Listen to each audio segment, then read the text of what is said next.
Magandang umaga na naman po ulit sa ating mga ka-Flex Day. Kamusta po kayo? So guys, habang naglilinis tayo ngayon at naglaba, so guys, meron tayong natanggap na tawag na naman. Na itong tawag na ito ay galing kay tanana kay Noon.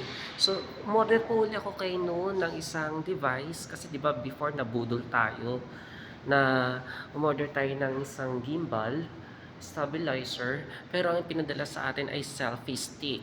So, ayun, nabudol tayo that time.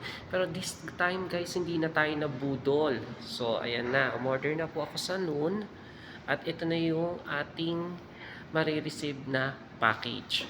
So, guys, ayan, sabi ni Kuya, kilala na daw niya ako kasi last time siya daw ay nag-deliver sa akin ng gamit din. So, ayan, hinahanap niya na kung saan yung package natin. Ayan, si Kuya mabait siya kasi talagang hindi yan yung delivery address, pero ayun, sinend ko lang sa kanya before yung delivery address o yung location ko, ayun pumunta naman siya. At ito na nga guys, nung ibibigay niya sa akin yung package, meron tayong nakasalubong dyan na isang OFW, isang Filipina na nagtatrabaho doon sa malapit sa aking location.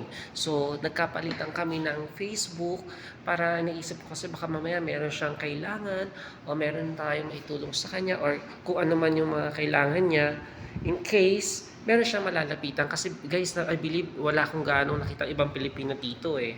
So ayun na nga guys, ibinigay na sa atin ni Kuya Delivery Man yung ating package.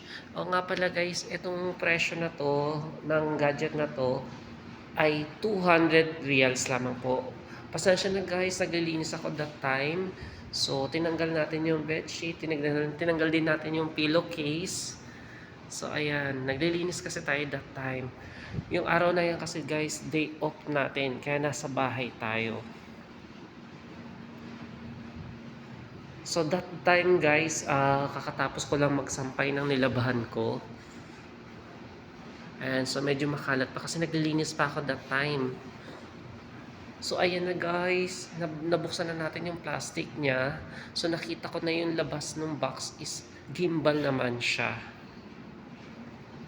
Ayan, so bubuksan lang natin yung pinaka-box para makita natin yung item, kung tama na ba yung item na na-deliver sa atin. Medyo kinakabahan ako that time guys kasi baka mamaya tama yung box, tama yung ano, yung in-order natin, yung pangalan, yung item, baka mamaya yung loob eh hindi.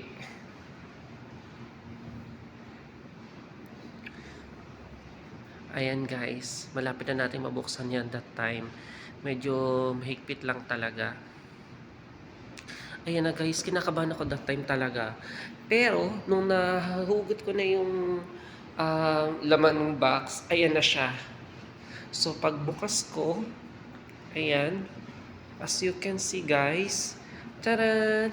Gimbal ang na-deliver sa atin sa halagang 200 reals, Saudi reals po guys. So, ayan. So guys, this time hindi tayo nabudol ha. Okay?